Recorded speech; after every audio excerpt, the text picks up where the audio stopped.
Welcome back, everybody, to another episode of Pub Crew. Acoustics are amazing. Yeah, back here. It's pretty good. I like it. Yeah. If you couldn't tell, we are on location. Back at location, I should say, at Craft Rhythm and Brews. This lovely backdrop. And we're actually recording this time in their speakeasy. Their little performance room they got back here. Yeah. Can't see it because it's on that side, but they have a whole setup. We'll post a picture here. Yeah, unless we forget, like all the other 10 times we've forgotten. Look forward to that. Yeah, it's great. But you want to know how else you can find that out? If you just come here and check it out yourself. Yeah, 1301 Texas Avenue. That's the spot. That is the spot. Come check them out. Have a few brews. And speaking of brews, what are we drinking today, Vic? We're actually drinking the Lower Valley Food IPA food. I'm not going to throw up a sign. I'll get hit. What? No? Okay. So Lower Valley Troublemaker IPA. Troublemaker IPA food. So apparently this is like they're starting a new Troublemaker series, because if you're not familiar, they already have the Troublemaker IPA. Yeah. That's their Imperial IPA. Mm-hmm. It's like 9%, right? 9.3. Yeah. So and this one's the same thing, 9.29. Ooh, baby. So they keep the ABV the same.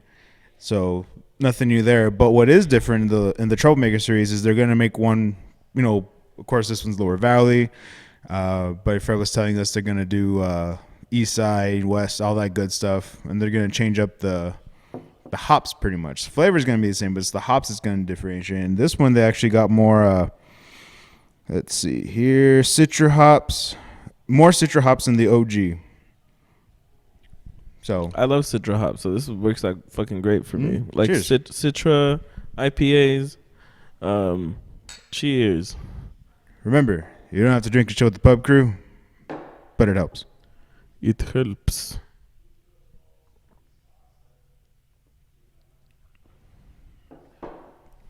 I took a few drinks before because I was super eager. Thirsty? Yeah. Oh. That Eager too. works too. Mm-hmm. Nah, that's actually really good. Yeah. I like that. It's just super citrusy. Citrusy. I think when it comes to IPAs, Citrusy. which as you all know, I'm not too big of a fan of, but I've grown an acquired taste for them. But Citra hops is definitely something that I come to like in an IPA. Oh, yeah. I think that's a flavor that I like, the citrusy. And that's really good to me. Citrusy. And it actually stands out really well in this, so I think that's what I like. Shoot at me, bro. What? No, I'm trying to say it more and more like citrusy. Citrus. Oh, it's got that citrusy.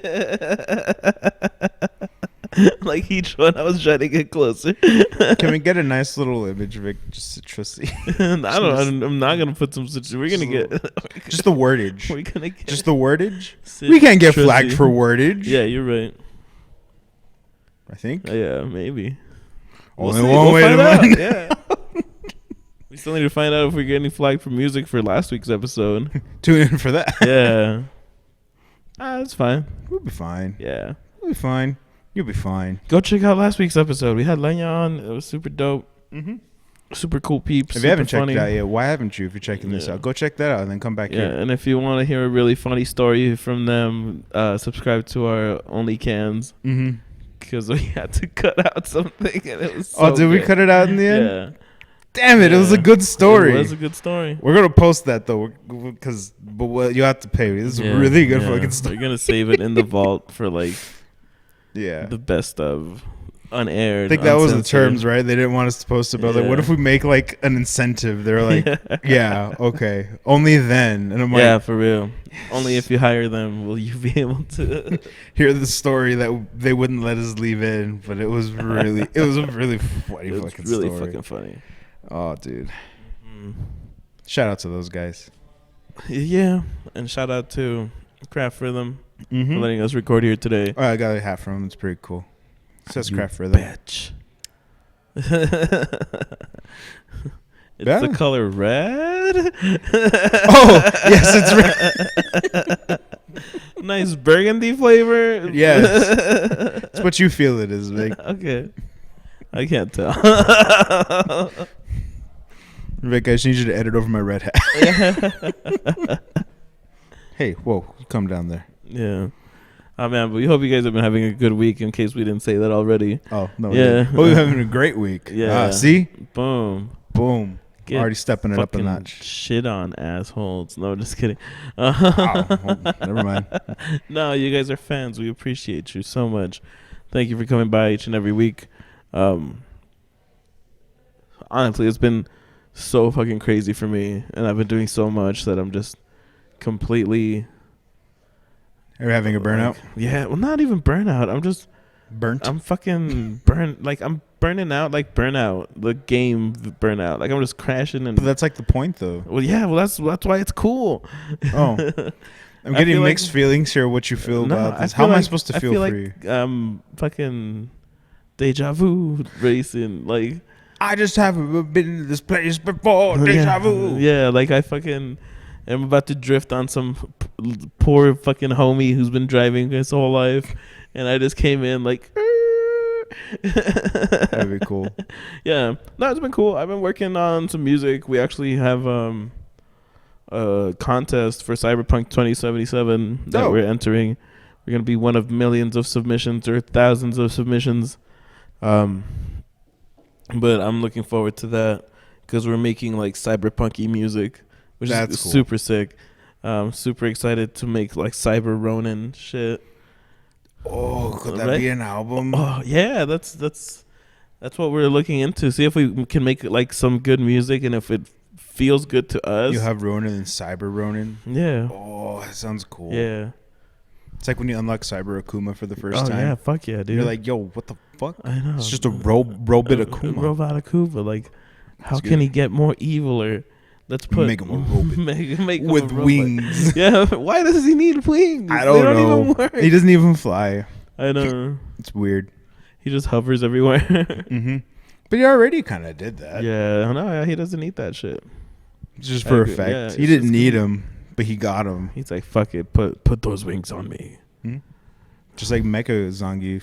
Oh yeah. He was already strong. Yeah. But now he's a robot too. Yeah, fuck yeah. I feel like that was the logic back then, right? Yeah, well, like if you wanted to make something more more intimidating and more like evil, he's the robot version. What was scarier in the 90s than technology? Yeah, you're right. Technology was pretty fucking scary. We had a whole Y2K thing. Yeah. You had to shut off everything at midnight to avoid, like, I don't know, catastrophe. Yeah, catastrophes. A bunch of cats going everywhere. We still have a bunch of cats going everywhere. Yeah, I think we avoided it. Yeah. Oh, man. We ended up losing that war. No. We're still fighting it. And I will house all the cats. That's why we opened up all the cat cafes. Oh, that's true. Mm-hmm. Yo, we gotta go hit up that cat cafe. Oh yeah, we should. That'd be funny. Mm-hmm. Think they let us record? We should be able to record there. So, yeah. Have so many cats around us. That'd be dope as fuck. Yeah. Just to see if anyone want to chill. That scared me. Yeah, or piss. Huh? What? What? Cat piss. Okay. Yeah. I something fell. Something moved in the background. Sorry, me. And I thought you said I just pissed. I was like, no. What? I just cat pissed all over myself. Pissed. That's pretty bad. Yeah. Someone that lives with cats. It's pretty fucking bad. Yeah. Fucking Eli gave me a guitar bag. Oh no. Like, I didn't smell it at first until I got home, and I'm like, "What fucking smells like cat piss?" And it was a bag. Was it the cat piss on the bag? Yeah. And I'm like, that's usually what it'll be. I don't want to put a guitar in here, like even though it's not like it's just the bag itself. I'm like, I don't have to. I don't want to. Yeah. So thanks, Eli, for giving me a cat piss covered bag. Yeah. Cat piss guitar bag. As someone who owns 2 cats, yeah, like if there's something you value, that's why I don't know why. I don't know if you notice every time you come over, I have like shit like in the chairs or like in weird places. It's because it's either something that we're gonna use and we don't want to put it away, or we don't have room for it. Mm-hmm. We just put it to where we know the cats can't climb on top of this and piss on it. Oh yeah. If you take away that option, they can't do it. Yeah. Although we've been fooled twice before. Oh shit. Sometimes they're just creative, and I'm like, you fucks. Creative pissers. Yeah, and then just sometimes we're like, we'll forget to leave something. Like, we'll forget to put something away and we'll leave something out on, like, the counter. And we'll wake up and be like, oh, fuck, did we put this away? No. Sure as shit. Get out there. pissed on it. Yeah. And they just look at us like, you were warned. Mm-hmm. I'm like, you motherfucker. Yeah. But I guess that's on me. That's why I love animals, but I hate taking care of them. Yeah. Kids. Kids. Yeah, what are you going to do? More than happy to admire all these cats from afar. Like kids. Yeah, pretty much. I have nothing wrong with kids. I just don't want the responsibility of dealing with a kid. Yeah. I'll be like, oh, you're great. Like, I do that with my nephew. Like, get him hyped up. You know, get him all excited and everything. Yeah. And then once it's like, hey, I want this. It's great. I'm going to drop you back off at home. Yeah, exactly. My watch has ended. Mm-hmm. I would just My time is over. let your caretaker take it. Yeah. Yeah, so we've been doing that cyberpunk shit. We've been doing, well, I've been doing my own music, which is super fun. Since I've been learning Ableton, that's been super fun to fucking do. A lot of like different types of like sampling that I'm trying to do, and I'm trying to just make shit my own, like from scratch, like some fucking good cooking. Nice. Yeah, and then we've been working on the fighting game. That's been going slow, but it's any progress is good progress. That's true. Yeah, especially when you got multiple projects going on. Yeah, especially when you still have to make that fucking band. So yeah, it's super cool. It's a lot of shit. It's a lot of shit. Yeah, stay tuned for that. I'm working on getting back into streaming. Oh, nice. On the reg. Yeah. So I'm just working on getting that set up because I neglected it for a while. So like shit that I had, I was like, yeah. Oh, I have to redo all these settings. Yeah. I was gonna do it the other day and was like, oh, I forgot I have to do all this shit. Mm-hmm. So I was like, well, I'll have to spend a little bit of time setting that back up and then get back into it and hopefully just do that on the reg. Yeah. It's not easy doing streamings. Nope. Yeah. But it is easy being cheesy. Yeah, it is super easy being cheesy. I don't care what anyone tells you. We got to shout out our boy Jimmy Dukes. Hells yeah. From Jimmy Dukes Nation. Hit the air horn. Bitch. Which one is it? No. Yes. You're like, oh, I know specifically where the cash register and air horn are is every time. Mm-hmm. This is the two that I like to use, but it's out of my reach. Probably for good reason, though. Yeah. I don't want you to go crazy over here. Like these past few episodes, it's always been a little further than me, and that's probably for good reason, because I would use and abuse it. Yeah. I'm not mad. I get it. Yeah. Just a little hurt by it. Now I have to regulate my air horns through Vic. Yeah. Yeah, Jimmy Dukes has been putting in work. He's been fucking going crazy. For sure. I know Modern Warfare 2 is probably fucking giving him a lot of fun clips. Oh, yeah, check him out. Yeah. He's posted quite a bit, actually, since Modern Warfare 2 yeah? dropped. Yeah, he's been posting a good amount. It's pretty good stuff. Go check him out. Yeah. Check out his socials. He always has reels going on there. And then check out his streams. I think he's actually working on getting his YouTube up. Oh, yeah. Working on getting it more, actually, because he's had it. Pushing it, yeah. Pushing that shit. But now he's starting to use it more, which is good. So he's trying to get those numbers up, which struggle is real. So if you're listening to this, do the same with us. Give that a like. Give it a comment. Give it a share. Subscribe if you haven't. Yeah. Do all the things. If you're here, why haven't you subscribed? You know, let's go ahead and do that right now. Yeah, we'll wait. Yeah, we'll wait. No, I'm just kidding. We're not going to wait. Time waits for nobody. I guess. I'm still going to talk. Honestly, Did you like my dramatic look away post? Yeah, honestly, it was really cool. Just zoom in on that for a little bit and then go back to it. I know. You're probably not going to do it. I just stared at the camera. Yeah. Well, probably not going to do it, but it's okay. I said it. It's all that matters. I'm just going to split the screen and zoom in on both of our faces. Yeah. You should do that because then it's memeable. Yeah. And as we've both found out, we are very memeable. Yeah, we are memeable, dude. It's so good. I love that. Should we share those? Because that's just been like something in our chat. I think we should put them as like posts because I put them in the podcast, but we haven't put them as like posts. Oh, that's true. Should do that. Yeah, when they run out of IPA at the local brewery. You're fine. I was already picturing. Yeah. I like mine because it looks like I'm just rambling. That's hey, did you put your name in the fucking goblet of fire? Put on some Destiny 2 lore. And this guy Oryx came out of nowhere and was like, "Get off my land," and I was like, "Bitch, you're in my land." And that's how Thanksgiving was made. The New Age space Thanksgiving. Robots giving. Mm-hmm. It sounds like something different. Yeah, that sounds super sexy. It does. I'm all for it. Morpheus would appreciate it. Spicy.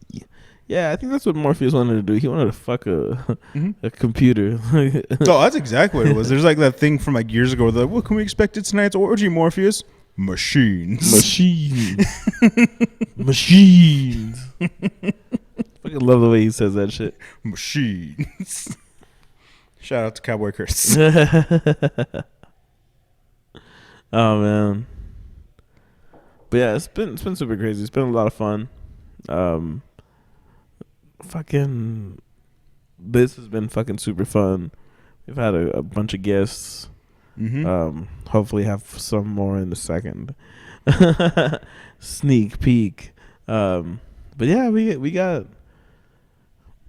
been getting real lucky with the peeps and the places and the worn out faces and hang your head. You want to drown your sorrow. No tomorrow. I find it kind of funny, but I also find it kind of sad. Oh man, I don't know if you caught on by the second line. Post it down in the comments. Let us know. Yeah, you'll get a cheers from us if you name that song. Mm-hmm. That's about it. Yeah. What's new, Pussycat? Whoa. That's the name of the song, right? Yeah, that's exactly what it is. Tom Petty, right? Tom Petty. Yeah. What's new, Pussycat by Tom Petty? I like a picture of Lucky. What's new, Pushcat? Whoa. Oh, that's so good. That's the cover we didn't know we needed. But you're welcome. Yeah. Fucking. How many fucking beer covers were you singing before we? Oh yeah, we were doing. I feel like I need to mention that. Like you had, I don't know how many you were. I lost count, but you were just like on a roll, just like beer covers. Yeah, songs. no, I do. That's my new thing. I love doing that. That's gonna be my new claim to fame. Instead of now, that's what I call music. That's what I call beerzik. Yeah, beerzik. That's what I call brewzik. Brews. Oh, that's better. That's so much better. Yeah. I'm just trying to get on the bottom ground level of this IP. You know, I want to get in on it. It's gonna be a hit. Yeah. I think. I mean, the good thing is that some songs are gonna be super easy. Like one bourbon, one scotch will be like, I don't even have to change it. Hey, it's done. Thank you. Yeah. What would you change cocaine to?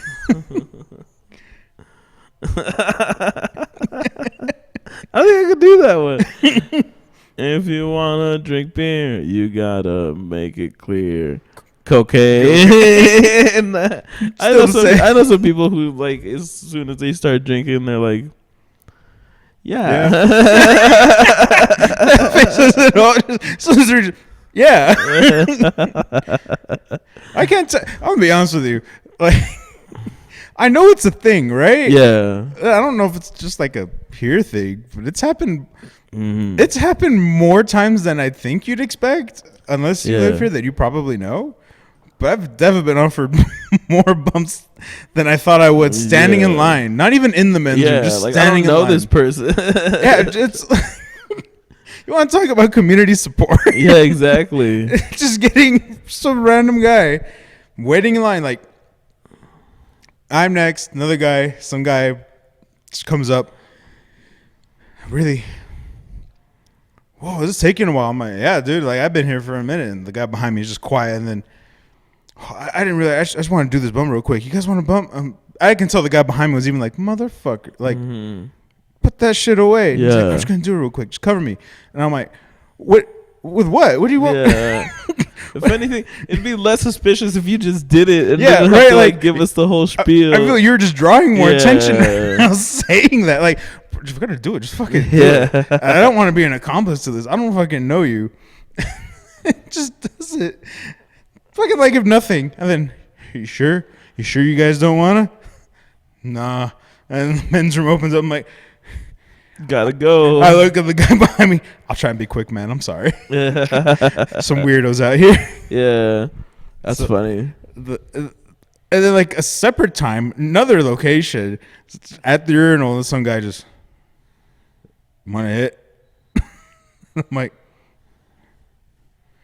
nah. I got my ham out. I'm kind of occupied right now. Man.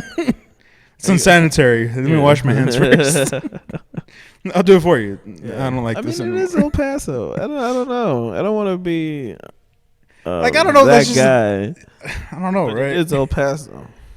I don't know. That's just El Paso thing, but I don't know, man. It's definitely been more times than I thought it would be. It's the community side of El Paso. It's that giving. It's that yeah.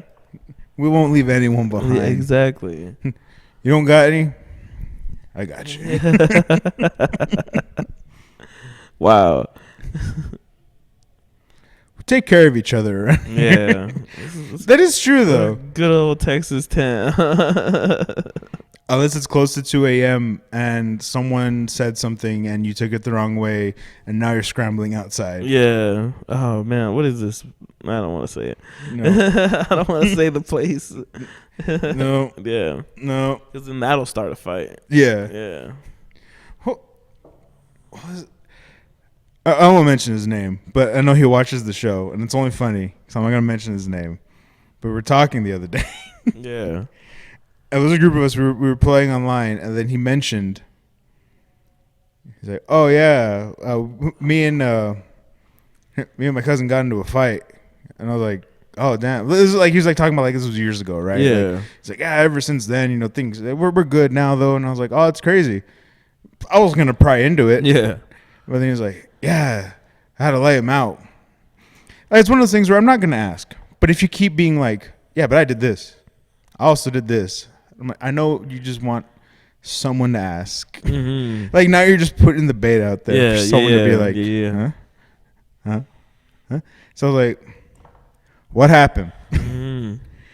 And he goes, oh, it's because he was saying that I couldn't.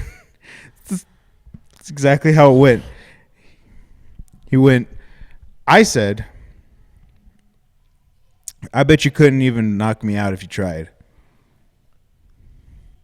So what did his cousin do?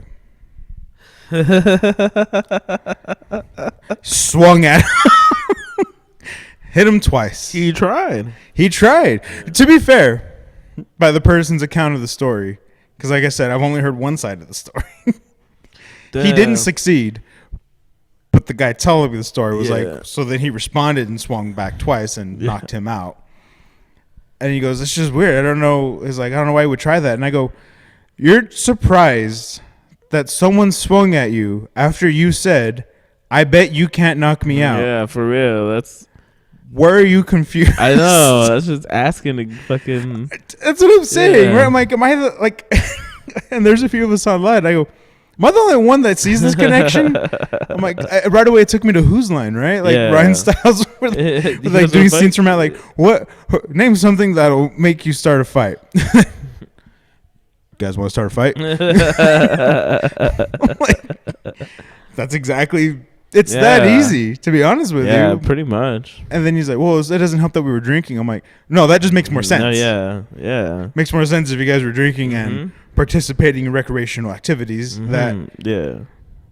If you say out loud to someone, bet you can't knock me out. Well, depending on where that guy is in that time frame, he's going to be like, yeah, I can. Yeah, fuck yeah. Of course I can. Easy. Yeah. And then he tried. Granted, you're right. He didn't succeed. But I don't know why you're confused. Like, wow, that's crazy. I don't know why he did it. I know exactly why he did. You threw the gauntlet. And he responded. Like, I don't understand where the confusion is. Where did you get lost in your comment? That was weird. Like. Yeah. No, I mean, I don't know. It's just. It's like that dude. I think it's just a meme. I don't know if it's real, but it's like the news report of some dude getting stabbed, and he's like, "What are you gonna do? Stab me?" Like, I want to know if that's a real. That sounds like a Florida story, to be honest. Exactly. That sounds like a Florida man story where it's like two guys were drinking, and he said, "What are you gonna do? Stab me?" And yeah. He got Man stabbed after saying, Yeah. "What are you gonna do? Stab me?" Yeah, it's like when you go to the stab house and expect somebody not to get stabbed at the stab house. Right? It's Yeah. like, what goes on there? Oh, people gotten stabbed. Well, that's probably not gonna happen tonight. Yeah. 2 people stabbed that I night. want to go see that punk band. Thanks, Rob. Oh my god! Excuse me. I forgot the acoustics were really good. Yeah. That really came back to haunt me. Yeah. Intermission for beer. Yeah, we can. Okay. And cut. And we are back, everybody. And as you can see, we were joined with this handsome mug of a friend. Not Vic. Fred. I was like, well, if I'm never. the handsome one, we're in trouble, boys. No, you set the standard. Oh, yes. Very low, but all right. Yeah, hey, we got to keep our goals low. So. Yeah, we don't aim for disappointment. we like to achieve our goals. Roger that. And I still fall short. But of course you recognize this fine gentleman from our previous episodes. Fred, how have you been? I've been really good. Really good, guys. Thank you for having me. Been really blessed. Things are going well. You know, it's can't make enough beer, and that's always a good thing. So That is a good thing. And we introduced new beers, and like the sour that you guys tried, and that one sold so fast. I'm glad we're able to get in on that. Yes. Yeah, because we're out. We had people who had made reservations, reserved some beers, and we ran out and reached out to them, and they're like, you know what? Yeah, if you want to give some of ours, sell some of ours, they were really happy to help us really promote that particular beer beyond. So it was really cool. Our customers really worked well with us on that, and we can't wait to reproduce that one. We had a limited can release, and now it's going to be something that we'll have on tap the whole time. So we're excited about Nice. that. We've got a Kolsch coming out, so it's tasting really good. So it was a competition beer. So several months ago, we had a Kolsch competition here with homebrewers, and the winning Kolsch recipe is what we brewed. Nice. So it was really neat. We've done similar designs with that particular gentleman, including the Little Pilsner. Oh, okay. So yeah. we worked with him on that one, and so now he won that competition. So he brewed with us with the Kolsch, and that was really cool. Nice. And then last we have a stout coming out that we soaked the cocoa nibs, and you guys tried it. Soaked those cocoa Yes. nibs in I really love bourbon that. and local whiskey from Sun City Distillery. So Shout out to Sun City because yeah. that was a really good stout, man. Thank you. So La Havana is going to take. They paid us for that one, and it's going to be something that they pair with cigars. Ooh, Yeah, yes. we need to Yeah. go. Yeah, that was definitely something Yeah, I yeah. could enjoy a fine cigar with. This. Yeah. No, absolutely. So that was the inspiration behind it, and we're pretty excited about that. So aside from that, we're just brewing, and it's good. such a great time, to be a brewer, and we're seeing the growth in El Paso for craft beer, and just excited. That's good. Yeah, definitely. And I think it's great how you guys are always hitting the mark on different types of beers.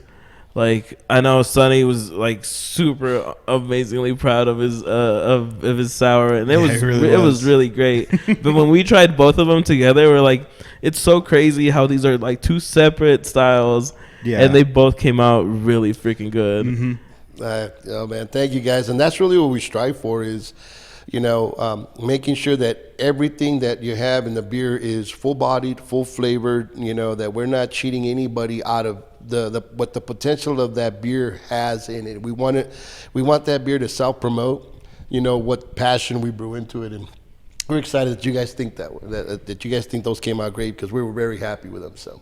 Yeah, and definitely it shows. Like I said, it shows every time we have one of your beers, one of your pints. I mean, the work speaks for itself every time. Same thing. Like I got the Tabby Road, and man, it's a solid Belgium. Like Thank you. It's got the Belgium notes, the flavor, and then the mango just. I mean, it's nice. And it's not overpowering, which is what's really good. Like it's there, and it just adds that flavor to it. That's just really good. Yeah, well, that is a collaboration we did with Craft Box in the Northeast, and those guys have been excellent partners, and they've been with us from the beginning. Even before they opened, they would come down here. They'd help brew. They would help us can. Of course, they were customers, but they're just solid people, and we La Havana, they're no different. They're great. They're great partners. So and then we have Benny Franks on the Far East Side. They're great partners with us.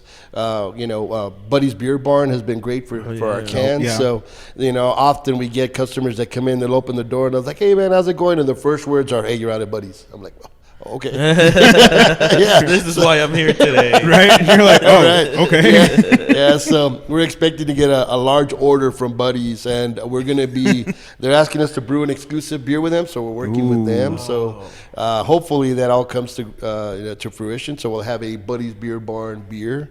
That'd be So, cool. yeah. Buddies exclusive. Buddies Beer Barn beer. Whoa. Yes, yeah. Quadruple So B's. yeah, we don't know. Just like this stout we made for La Havana, it doesn't have a name on it yet, so it's the stout for now. So There you go. But yeah, we'll see with Buddies. Good partners, good people. Yeah, that's actually somebody we have to bug, because I actually talked to them a couple of times when I go there. I'm like, I make this podcast, because I'm very I want to say me chiveo mucho, I get really humble about doing the show and all that stuff. So now that I'm like, I should really go talk to them, do an episode as people drive through.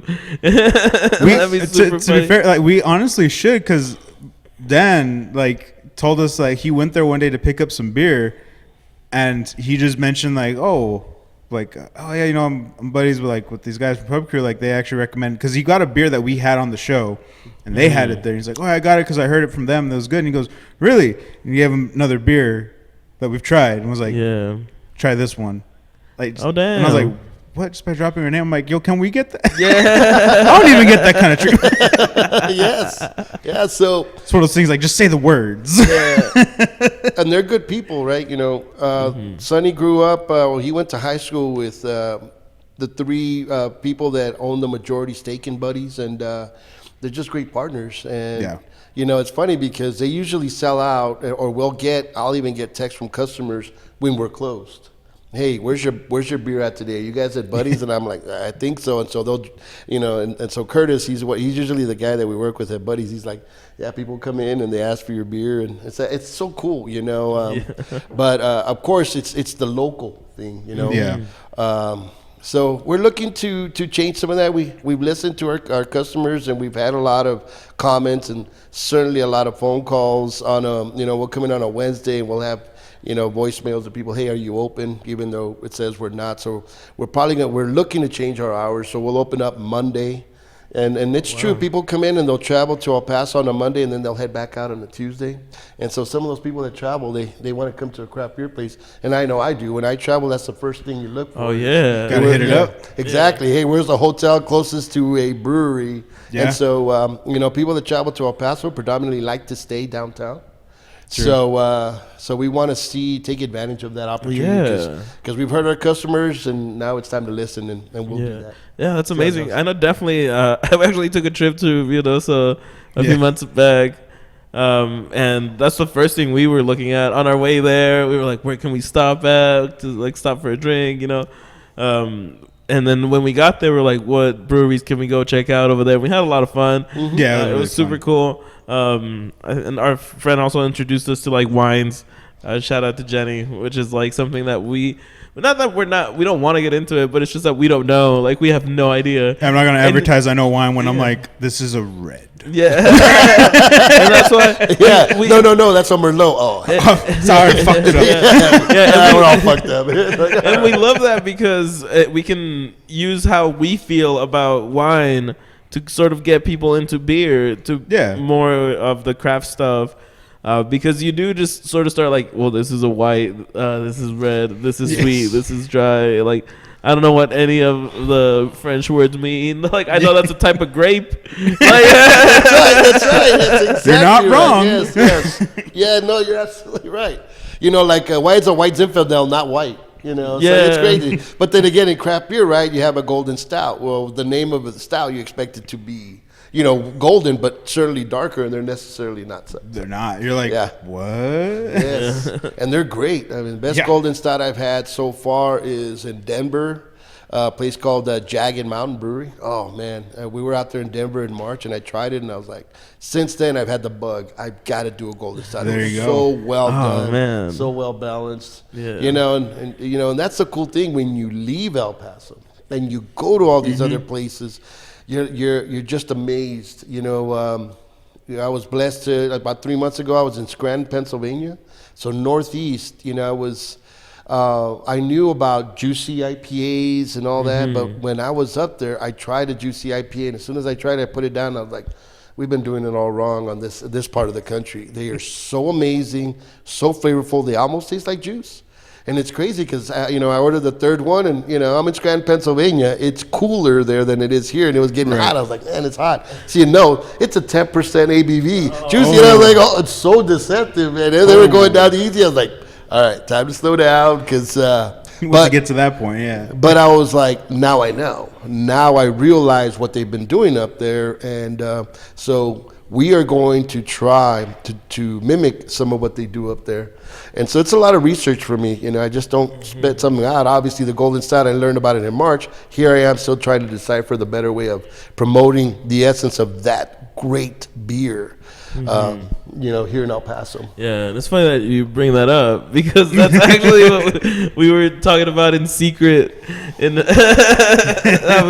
We definitely, as Pub Crew, wanted to start like finding a beer to like that would represent Pub Crew, and we couldn't just do like a stout. We couldn't just do like an IPA. So we tried to think of something that was kind of like special to us. And we've had a couple of golden stouts, but I feel like we don't feel like we've tasted one that's like knocked our socks off. Yeah. So we started thinking about stuff of like that would be a great brew for like Pub Crew to have like as our first beer, because I mean it's such a unique like style of beer. Yes.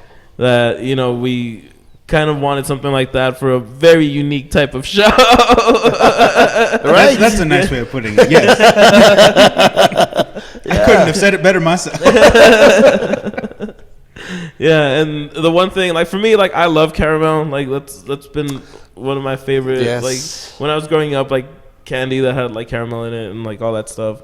And lately, like Ryan's been going off about like the cocoa nibs, and especially like after that stout. That's why I was like, it was a godsend when they had that stout, and I was like, it has nibs in it. And I was like, whiskey. Sorry, what? I couldn't stop talking about nibs the rest of the night. Yeah, Nibs. Yeah, Nibs. It's a bit I had to tell nibby. Vic to get his hands off my nibs. Yeah, it's a bit nibby in here. So isn't many it? roads. So many roads with the nibs. Well, Carmel, and I know that some of the guys that I work with, if they're listening to this podcast, might change my life, but I am such a Carmel fan that when I used to have guys that work for me, that was always the bribe. Hey, here's some Carmels. I'm like, oh shoot, now I'm, my defenses are down. Right? Oh, damn it. Dang it. Yeah. So such a big fan. It's interesting. The Carmel flavor is, now you've piqued my interest. Now it's like back to the research on it. Is it's a complex flavor in beer, and there's actually a series of malts that are Carmel malts. But it is interesting that those flavors impart more of a malty flavor that can be considered caramel to a fine palate.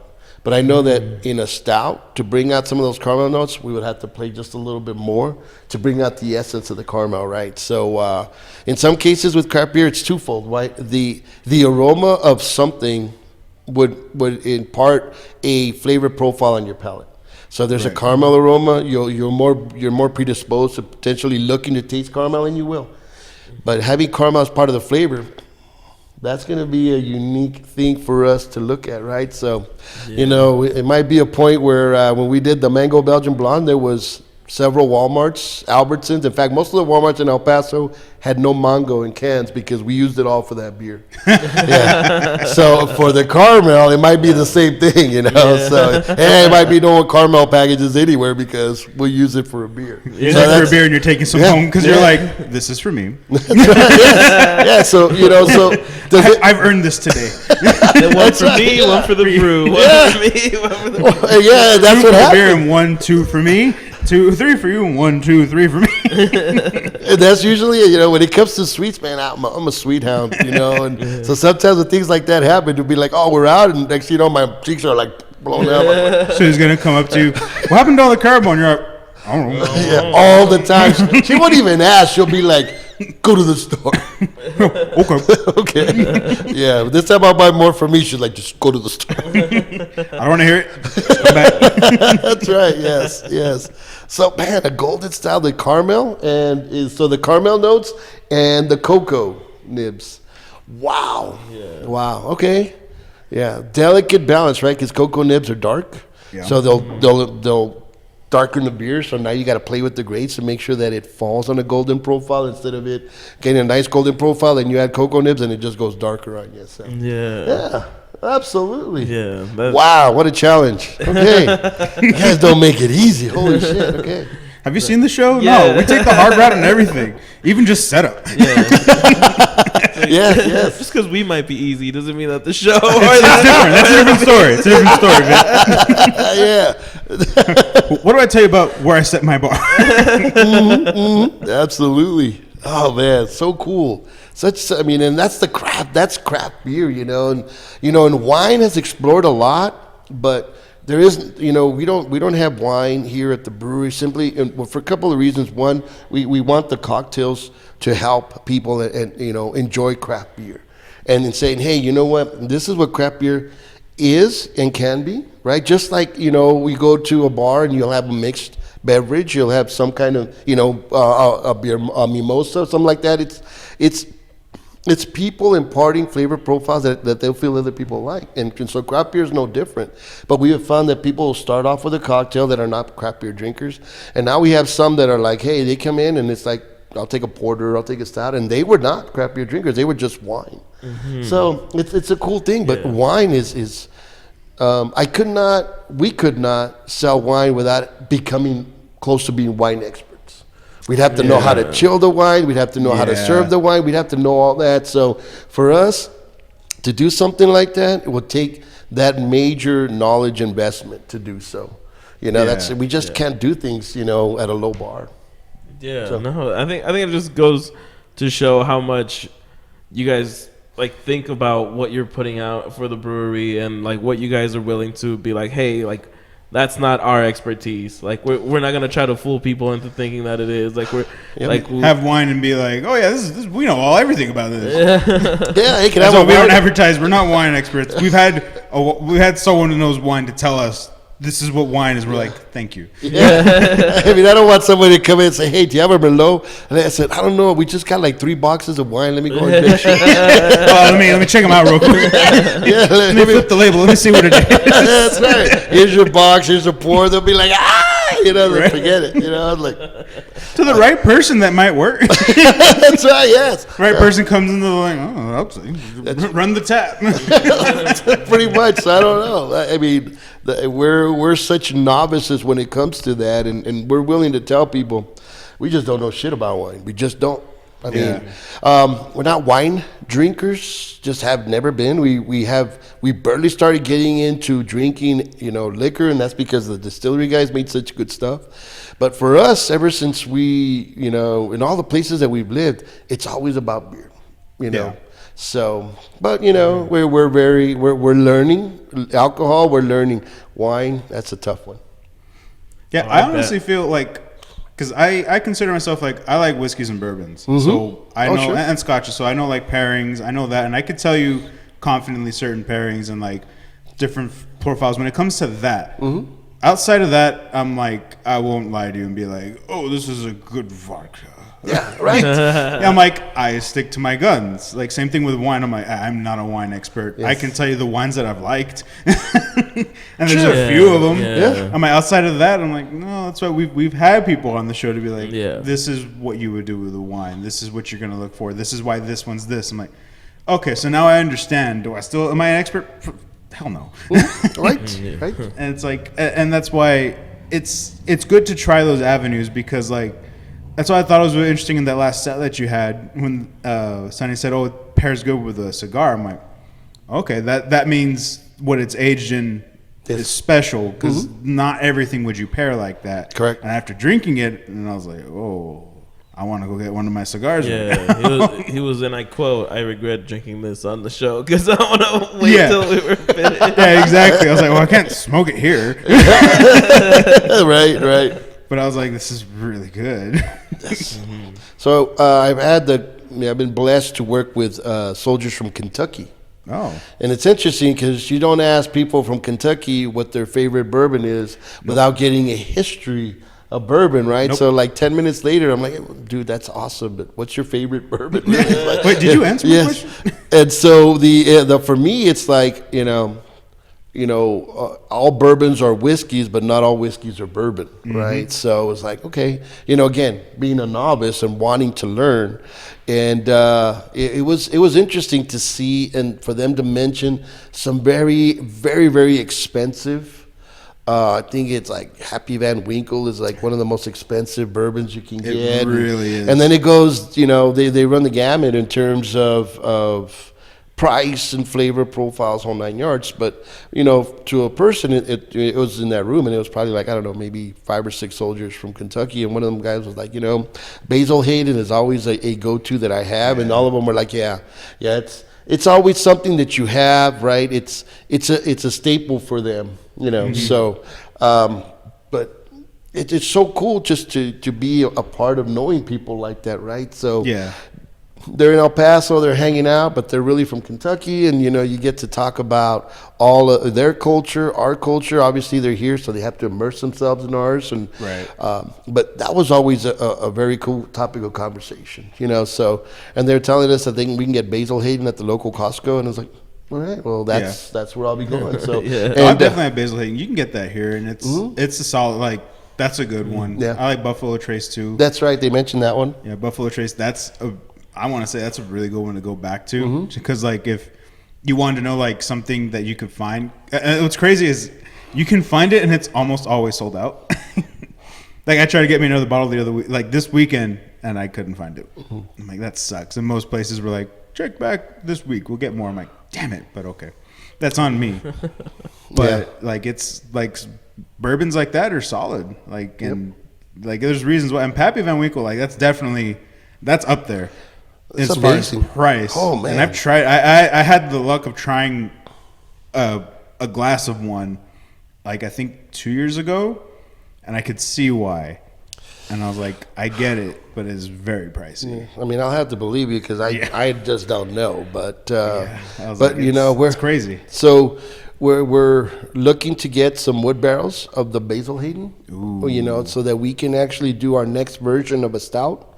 It's going to be Aged. barrel aged. Yep. Ooh, that's a good one to age. Yeah, in. so that's the next thing for me to grow. Sonny is really growing the sours piece. We have our staples that are really, well, we can't keep the taps up, but we're really growing that. But then it's like the side project for me is that barrel aging. But, having people that know and having people that are immersed in that culture, to me, that weighs so much. It gives me so much value before we go and just even try something new. Because if it was me, it would be a dart. That's a bourbon. All right, let's see if they got that barrel. All right. And then, but, and then it would be, hopefully it came out great, but I wouldn't know, right, unless I talk to people. And so everything that we do is deliberate. Yeah, because you can get a barrel of almost anything, but at the same time, if you don't know what you're getting a barrel of and you don't know what that means, what that's going to taste like, you're probably making something that's not going to work with that. Right. Like that goes just the same thing, like you said, like knowing as much as wine when it comes to beer. Like if you don't know, it's probably not going to work. Yeah. But nothing's off the table. I mean, Susie may turn around one day and say, hey, maybe we should do wine. And next year, I'm into wine books, wine this, wine that. And it's like, that's just the way it is. That's how we'll roll. But, and knowing the way that you work, you'd be a madman when it comes to experimenting with it. Oh man! Oh yes. The way I know you methodically like go into things, you'd be like, that's crazy. And the next day we're gonna do this. You'd have a whole library and like, I've read this all night. Yeah. Pretty much. I know where we're starting tomorrow. Yes.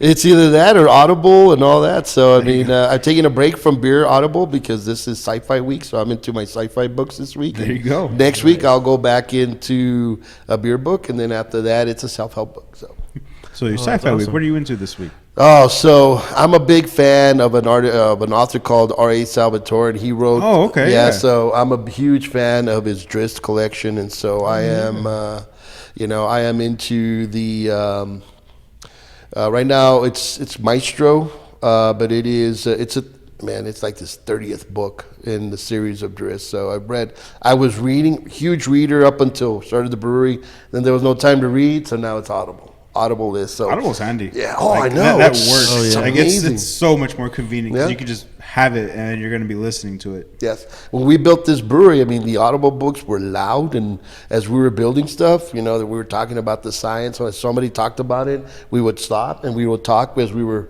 building the walk-in or we were, painting or whatnot, and it was always something it's a culture of, for us. Susie's a ferocious reader. I mean, and she's one of those people that reads fast.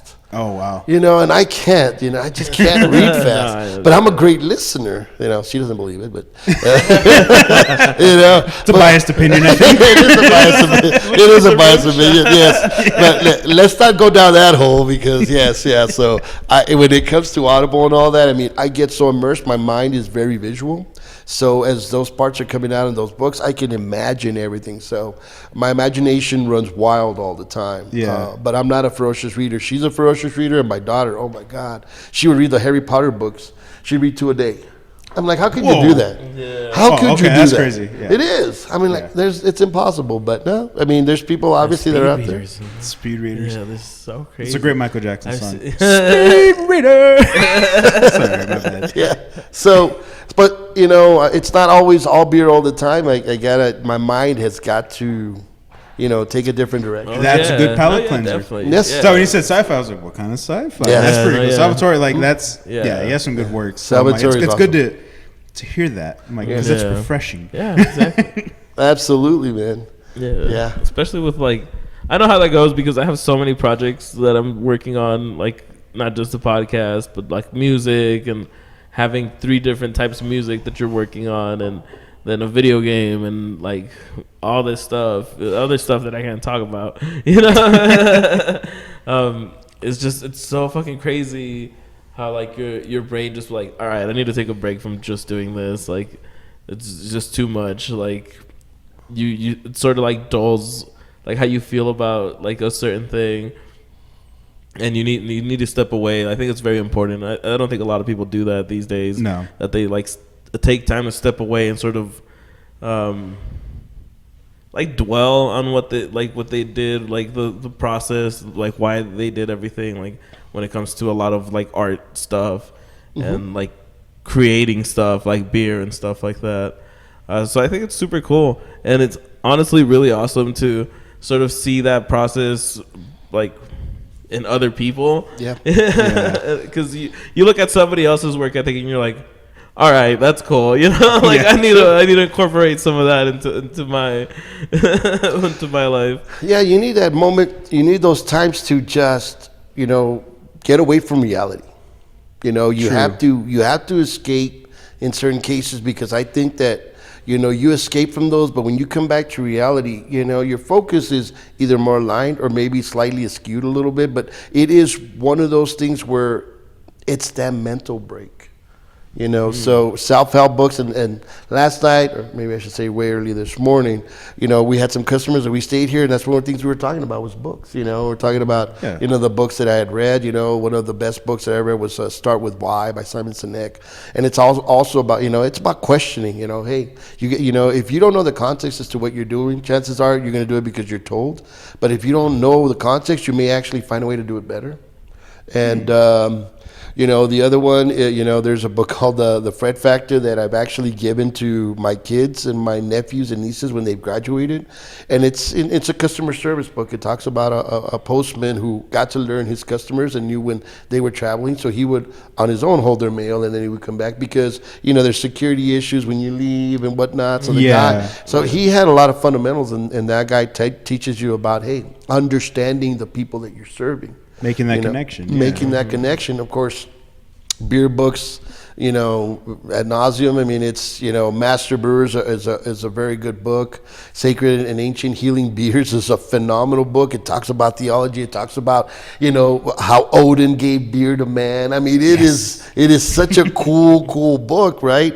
But it is, and then you got the sci-fi piece, and another book written by Navy SEALs called Extreme Ownership. And in that one, that guy says, hey, you know what? If you make a mistake or you whatnot, you have to own it. You have to be responsible for it. You have to understand, the ramifications. But, of course, they talk about being in Fallujah, being in Iraq and all that stuff and understand, hey, man, they're in the shit. And so the decisions that they made could cost people's lives, could cost people's, careers, all that. So it's just an interesting dynamic because you escape your own world to realize, hey, you know what? You can make yourself better, or, accountability is huge, right? If you're wrong, you say you're wrong, and you figure out how to fix it yourself. You don't count on somebody else to fix it for you because at the end, it's hard. You can't, it's hard for you to fix yourself unless you have that belief. So, yeah. But then you go to sci-fi and you escape all of that. Yes. So then you're like, okay, then I come back now. Okay, now I can now refocus on something else. That's your escape. It's my escape. That's your escape. All of them are entertaining to me in every way, but that is an escape. For me, well, at least recently, because of spooky month and everything like that, October. I usually like reading into lores of things because I like sci-fi, I like gaming and all that stuff. So I like really understanding the worlds these developers that made. But for October, it's been a lot of like the scary lores behind a lot of I don't know. I guess you'd say cryptozoology, things that people always rumor. But I like hearing other people's takes on it, the mythology behind certain things. So it's creepy, but I like listening to it. Yeah. So I it's either Audible or I go onto YouTube and I have the premium where you can just listen to it, right? It's just an audio taking on it, so I can just leave it playing and I'll listen to someone's take on it, and I'm like, it's eerie. Cynthia doesn't like it, but I'll just be listening to it and I'll just be sitting there I'll be sitting there, but usually I'll be doing something else. Yeah, absolutely. So she thinks I'm just sitting there doing nothing. I'm like, no, I got my laptop, or I'm on my phone, I'm editing something, or I'm doing something on my own, messing with shit. She'll be like, are you just sitting here in the dark? I'm like, I'm technically doing something. That's exactly right. But I'm also listening to this. She goes, this is eerie. I'm like, it's just a flavor of the month. It might pass. I don't know. I'm like, because it's actually getting really good. I'll be listening. And then it's funny because it's night and day, because then I found out she's been on a serial killer spree, the murder mysteries. In the room, she'll just be listening to this person just telling stories about that. And I go, how is this any different? This is more real than what I'm listening to. This is actually scary. This is shit people have done. I'm like, mine's mythology technically. I'm like, it's rumored accounts, but it sounds good and I love hearing it because I'm like, oh, that's scary. I like that. Yes. Or paranormal. I think that's the difference. She doesn't like paranormal. Or she doesn't like paranormal or zombie accounts. Stuff like that. I will not be bidden to that. Susie just came by and she gave me the look. I am not to tell paranormal stories, so that's fair. See what I mean? So I guess that's the difference. She likes serial killer stuff, which I'm like, okay, that's cool.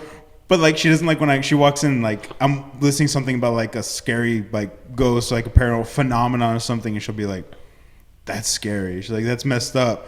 And then I walk in and she's watching it. I'm like, that's real. This happened 18 times. There's documentation on this. Yes. There's a whole trial. That's right. I'm like, mine, it's rumored accounts. I'm like, but it's good. I like that. Good. She's like, how do you sleep? I'm like, I don't know. Next to you. Yeah, next to the serial killer loving. I feel a little safer. More confident than by myself, I think.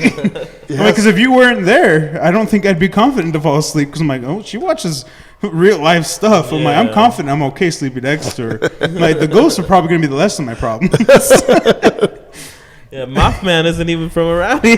He ain't, but I've read it, and I'm like, that's some scary shit. I'm like, they got a problem out there in Pennsylvania. Man, some of those books, oh my gosh, if your imagination is pretty wild. That's why I cannot get into horror stories, because my imagination is so huge that it would impact me. Yeah. That's where, I hate it too. I love sci-fi. That's why I always do it. But, I just have recently, I just been reading, because it's, been October, so, of course, every content creator, anyone that's done has been amping up their horror vibes. So I'm like, well, I'm all here for it. Yes. I'm gonna keep reading it and listening to it. Yes. And it's just funny that my imagination is usually like this. When I hear, I always exaggerate. There'll be times I'll finish reading something and I'll go into the room, we're getting ready for bed. I'll be like, hey, can we fall asleep to a Disney movie? She's like, what? And I'm like, I just need a happy thought. I need a happy thought before I go to bed. I need to cleanse my palate because right now Yeah, you know. I'm on this high right now that I don't think I can come down from unless I watch a Disney movie. Absolutely. She'll be like, yeah, I guess. She'll be like, but it's Moana. I'm like, I don't care. It's fine. Joke's on you. I like that movie. Yes. I'll play the, oh no, how dare you. Well, for a while it was Encanto when it came out. But I was back to Moana. I'm like, no, it's okay. Encanto's cool. Encanto's good. And you know what? And I watched Moana at the theater. I was so upset. I said, it's my least favorite of the Disney movies, but I'll watch it.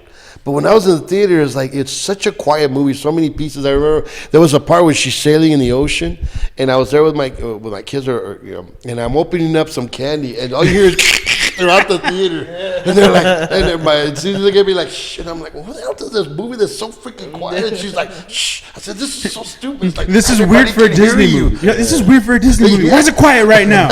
Why aren't there ambient music and shit? And I was like, this is so stupid. And you just hear a couple of people down there that are just laughing because they're agreeing with me. I'm like, see, they agree with me. And next thing you know, it's like, shh, shh, shh. I'm like, all right, come on, play some music. I saw my milk duds. Yes. That's like rock. Everyone shut up. Yeah, can you play a rock? Can you sing a song or something? Like, this is so crazy. So. Can't the Rock just sing again? Yeah, exactly. Just give him another piece. Yeah. Fill this space. So he's like, I can't take you anywhere. And I'm like, but it's like, I already know how this ends. And that's the hardest, that's the biggest thing for me is I'll watch something. I'm like, I already know how it's. Yeah, no, that's why I can't watch them. Cynthia hates when I do that shit because we'll be watching something and be like, that guy's the killer. Are you kidding me? She'll be like, shut the fuck up. My favorite was the latest thing that I could not watch because I guessed like the twist of the first episode was Game of Thrones. I was like, all right, that's gonna happen. And at the end of the episode, I'm like, okay, like I fucking knew it. Like this is yeah. Here we go. I can't watch this, you know. And it makes for a lonely experience for me because my kids won't even watch the movie with me because like I already know how it ends. Yeah, you know, it's like and they're like, oh, you know, it's okay. So it's like it happens. So my youngest boy Isaiah, he's like, Dad, don't say anything. Don't say anything. I'm like, all right. So, but it's like, and then they even asked me, so why do you even watch the movie? I said, because I want to know the how. Yeah, I want to know how we get there. How we get there, right? How do we get there? Like, yes. When I look at a character, I'm like, he's going to be a problem. So they'll be like, how do you know? I'm like, he's just going to be a problem. Yeah. How? I'm like, we'll have to find out. I'm like, if I say any more, you're going to hate this movie. I'm like, we're just going to have to see it. And then at the end, like, this guy's like the twist was he was the guy behind the whole time. I'm like, I told you he was a problem. Yeah. From the beginning, I told you he had it the whole time. Yeah, like the first time you watch Predators. Yeah. And you're like, why is Tobey Maguire in here? yeah. Topher Grace. Not Topher Grace. Sorry. I was like the other guy. Yeah, sorry. Topher Grace. Yeah. Fucking Foreman. Yeah, Eric Foreman from that. Yeah, when I saw that, I was like, why is Foreman in this movie? And then like when I saw them going, they're like, oh, this is like the most dangerous people. I'm like, he's going to be a problem. Yeah. He's there for a reason. Like, it's some nerd that they got. I'm like, there's a reason why he's there, and y'all ain't piecing it together. And then in the end, when he's a fucking problem, I'm like, told you he was going to be a problem. Yes. Y'all put Foreman below everyone, and he was the threat to everyone.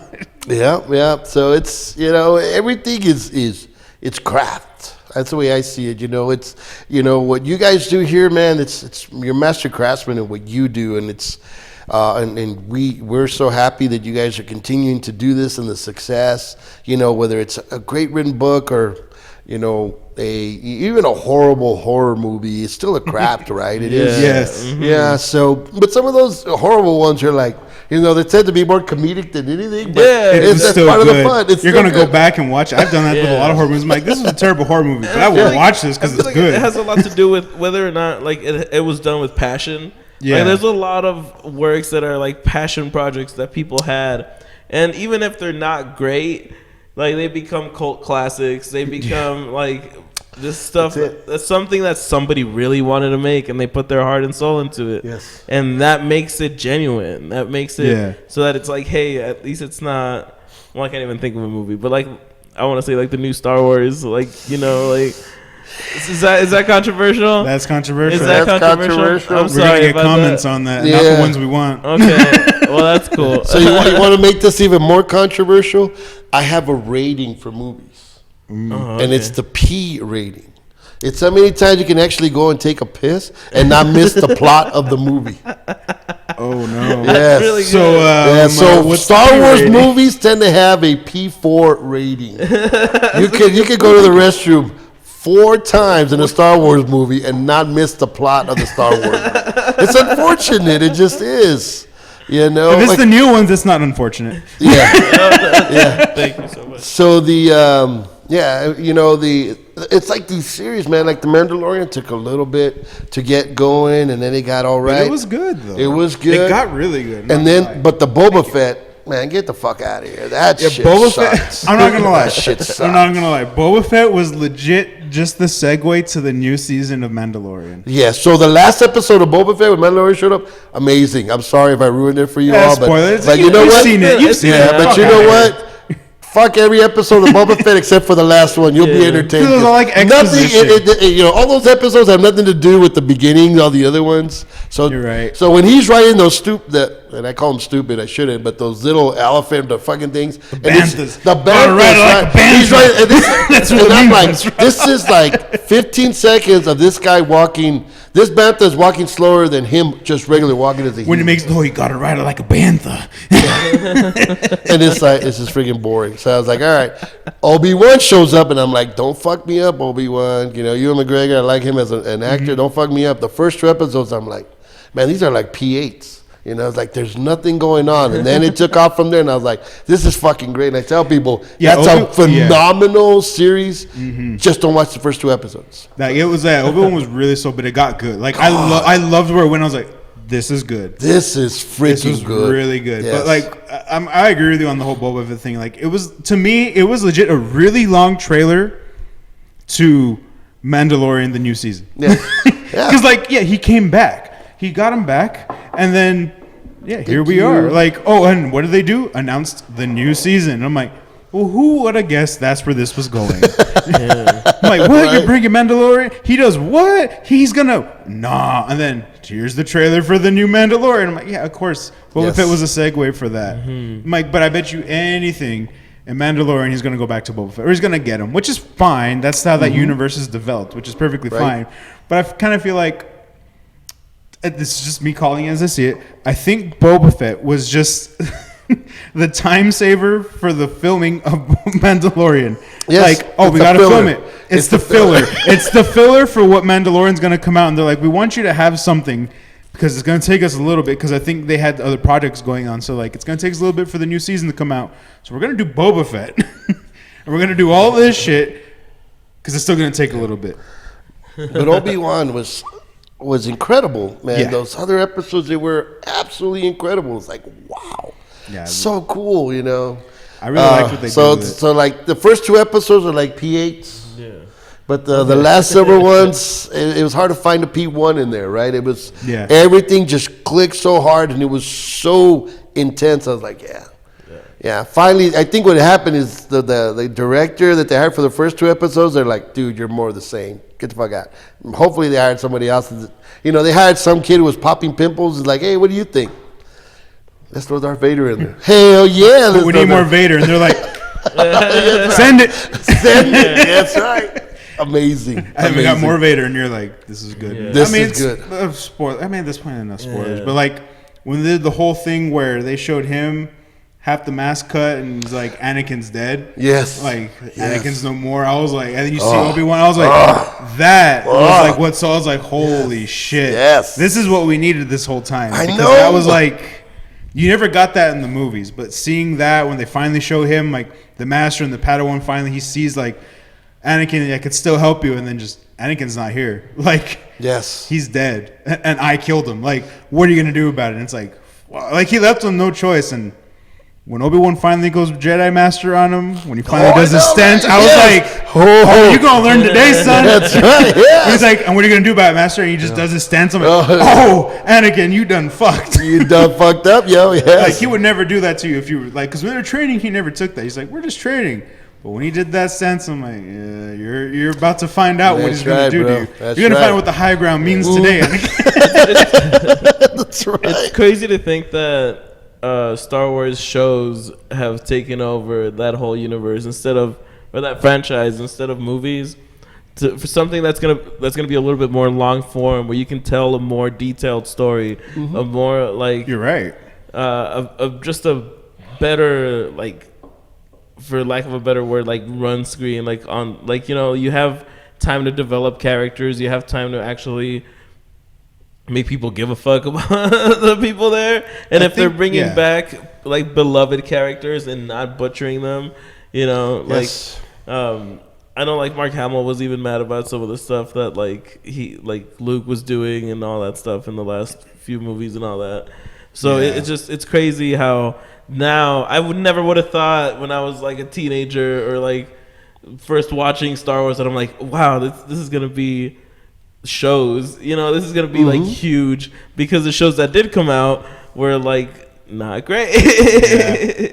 But I think it's because now like they understand, like, with a show, you can tell more in a series than you can in a movie, because you have to condense it and you lose out. And I think that's kind of where like Disney's learned with Star Wars is like with Marvel, where like, they can only do so much in a movie, right? Yes.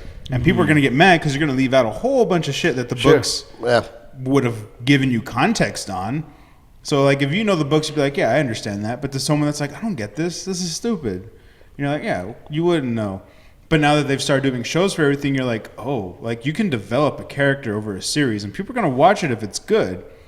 And I feel like with Star Wars, that's even before the movie, like when the movies came out, like the original trilogy, right? Mm-hmm. Yeah. There was a whole universe of books. Yes. Oh, and absolutely. There still is. Like the lore of the universe of Star Wars is so deep. I have all like the Sith books because I love reading about like the Sith lords and like what happened to them, what drove them, like, because then they reference something. I'm like, you need to talk about that guy because he's very important as to why the Sith is where they're at right now in this timeline. Like, and they've made subtle references. I'm like, in the series where they're like they take place, I'm like, that's good. They're referencing. I'm like, now it's like they talked about getting like a Darth Revan series, which I think that'd be cool. I'm like, if they're ever gonna capitalize on it, they've hinted at that, like a great Jedi and like Darth Revan being like that bridge. I'm like, if they do it, they have the means to it, and it shouldn't be a movie. And that's where I feel like if they were, because originally they're talking about doing a movie about it. I'm like, no. If you're gonna do that, it needs to be a series. Because you could really develop him with any of these characters, really. Yeah. Like Andor, I don't know if you've seen Andor. I'm seeing Andor right now. Yeah. And it's pretty good. Like, you know where it goes, because Rogue One, like, these are the characters that lead into Rogue One, which is the mission where they get the Death Star plans and all that stuff. But you had to see it from a different lens. Yeah. Because Andor is more of a... So if you look at the Star Wars universe, it's looking at, the leadership and the high end, where Andor is a grassroots development of stuff, and really, the height of the Republic, right? So, but you have to look at it from that lens. Exactly. Your expectation can't be Star Wars, start fighting scenes, shooting all that. It is a build-up, but it's an entertaining build-up. Yeah, that's what I like about it, because it's the rebellion, like before the rebellion was what you see in the movies. You're like, how did the rebellion get here? Like, Andor's like explaining the buildup of what the rebellion is. And it's really cool to see that, because like all you ever see in the movies and up to any point is like, they have all this stuff. They have all these ships. Well, how the hell did they get it? How did they get these admirals? How did they get the generals? How they fund it, right? How they fund it, and then you start realizing, Andor is like them building that, and this is what we're doing. We're going against the Empire here. Like, you could get killed. Well, it's for a better cause, and then. So of course, when I thought of Star Wars and the other P4s, I'm like, they got to be something different. So I got into reading books. There's an author called Timothy Zahn. And he writes about one of his main characters is called General Thrawn. Yeah, and General Thrawn, and Thrawn it's like you look at General Thrawn, and he is not your Darth Vader. He's not any of those. He is a guy who understands, and he understands things from a very military standpoint, tactician, whole 9 yards. Those books are amazing, and I remember reading an article the other day that they were going to look to do a Thrawn movie, and it was going to start Cumberbatch as General Thrawn. As General Thrawn, and I was like, "Oh my gosh!" I practically came out of my skin, because those books, in my mind, those are Star Wars books. That guy, he did not. His loyalties were to understanding discipline and understanding respect. And I mean, it was the things that he does from a tactician. Those books are like, these need to be movies. Yeah. These need to be movies. But he's not a bad guy. But he's a general for the Empire. But he understands. Hey, you know, there is law and order, but there's also that law and order of respect. And you know, but he was also a general. So hey. If Luke Skywalker is my enemy, then Luke Skywalker is my enemy, and I will figure out and be brilliant about entrapping him and making sure that I enslave him. But when I do have him, it's about understanding him. Mm-hmm. Yeah, you know, and it's like, man, it's just so that guy, that character. Some would say that Thrawn was like the bigger villain of Star Wars. He was, because like, yeah, he wasn't like he was a bad guy, sure, because he's on the Empire side, but it's just because he was so good at doing his job. He understood his role so well. That it's not that he wasn't being a villain; he was doing his job.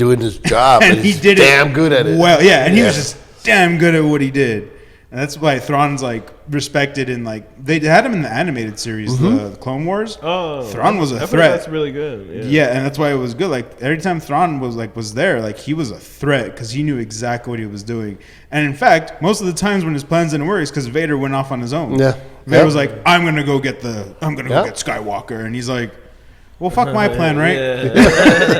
You know what's really funny? That just reminded me of the Jenkins, right? It's a whole Jenkins. Leroy Jenkins. Vader's like, no, I got this. And Thrawn's like, bro, I had a whole plan. He wouldn't have expected it. He knows you're gonna go after him. So freaking Thrawn's like, God damn it, Darth Vader. God damn it. God damn it, Leroy. God damn it, Leroy. Because you can do Jedi mind shit. And Thrawn's like, whatever, man. I just work here. I can't physically stop you. God damn it, Leroy. God damn it. At least I got chicken. At least I got chicken. At least that has to be a quote. Vader's the Leroy Jenkins of the Vader. Well, fuck your plan, Thrawn. I got this Jedi. Leroy Jenkins. I'll never watch the Star Wars movie again. The same. There's no 90% of Empire's fault was because Vader was like, I got this. At least I got chicken. It's good to know that for all 6 movies, he's been he's been the threat to everyone, including himself. Oh man. Yes. I love that. Where the fuck did we go? How did we get here? Sci-fi.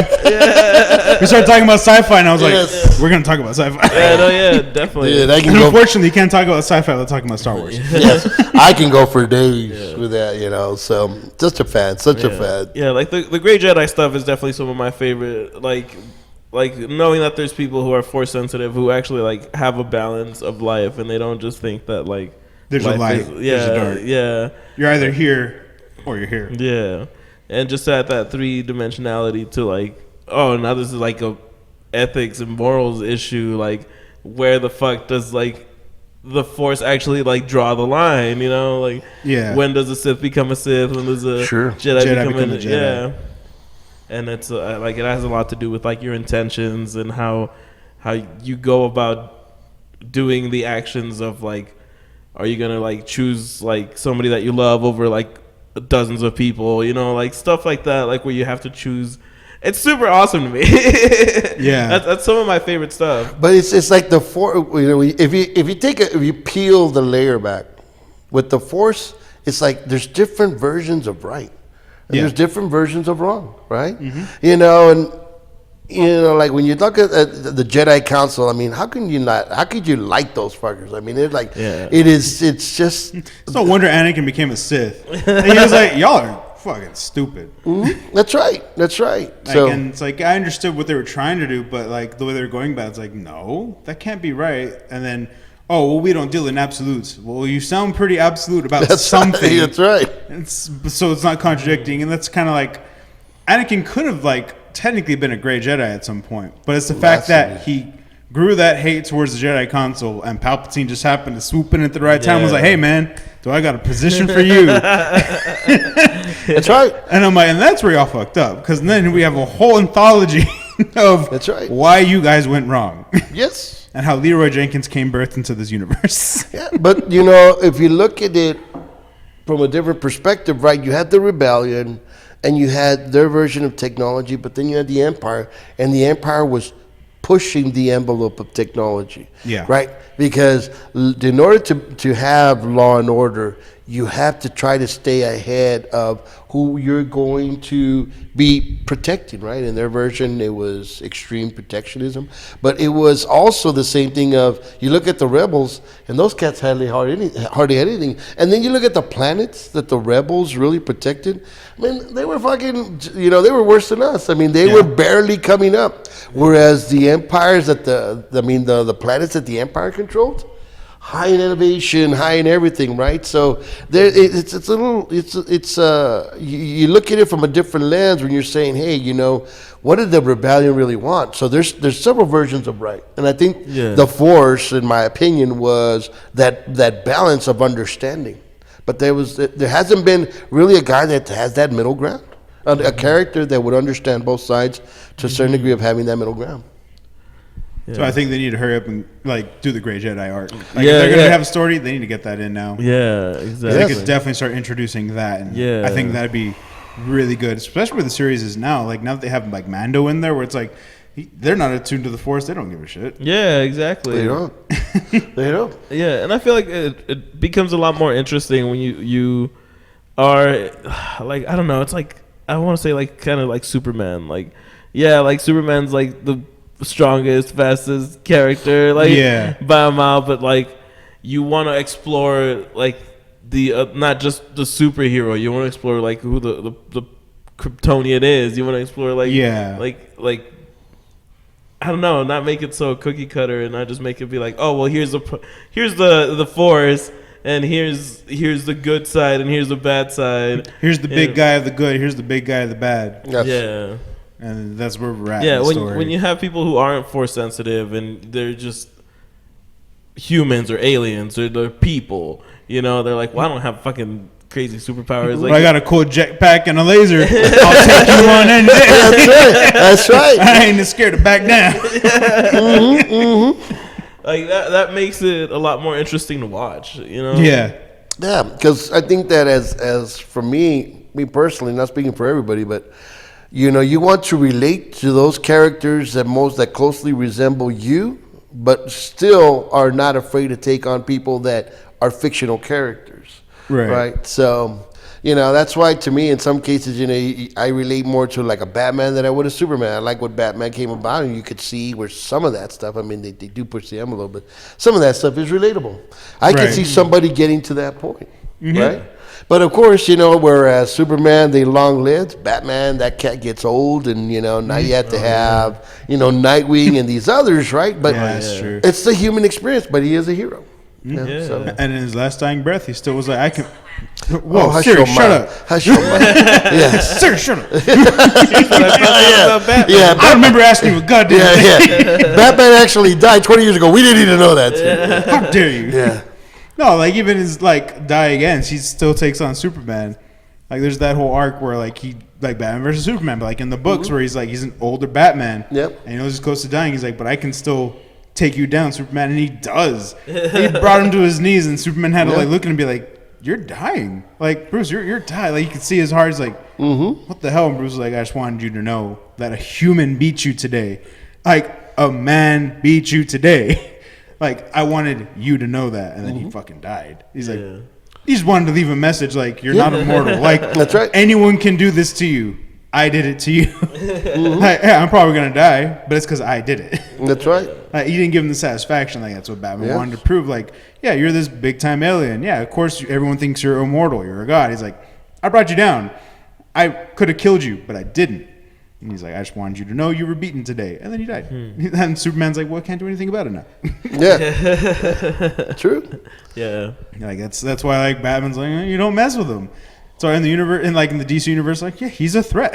Yeah. He's even a threat to himself in some stories. Yes. Which is great. Yeah. It's a great character. I think we're at time. Yeah. Oh shit. Write down your favorite Star Wars character in the comments below. If you've made it this far, I'll buy you a pint if you comment that down. And I'll buy Vic a pint so he can buy you another pint. Oh, hell yeah. It's the way economics works, right? Yeah, but thank you so much for joining us, guys. We hope you have a great rest of your week. Thank you so much for having us. It's always a pleasure to come here. Anything you want to plug in, Fred, before we? Oh, yeah. Actually, I do. I want to make sure that, if anybody mentions the Pub Crew podcast, we'll definitely give you happy hour pricing on our beers. Oh, snap. So you got to remember our name of the channel that you probably just subscribed to, which is Pub Crew. Remember you did that, and let them know we sent you. Yes. And continue poking and prodding me about this caramel nib golden stout. You let them know. Yes. As you're getting your happy hour pricing on Pub Crew. Tell us about the caramel nibs now. Yeah. That's right. Yes. Can we call it like it's nibby? Nibs out. Hands off my nibs. Hands off my nibs. It's going to get crazy. Yes. Yeah. Fred, I guess tell you hands off my nibs, kid. Yeah. Oh, so many roads. Yeah. That conversation right there is not done. Lord have mercy. But of course, we're going to try to keep it clean on this show. Try. Yeah. Thank y'all for tuning in. We'll see y'all next week. Take care. Goodbye.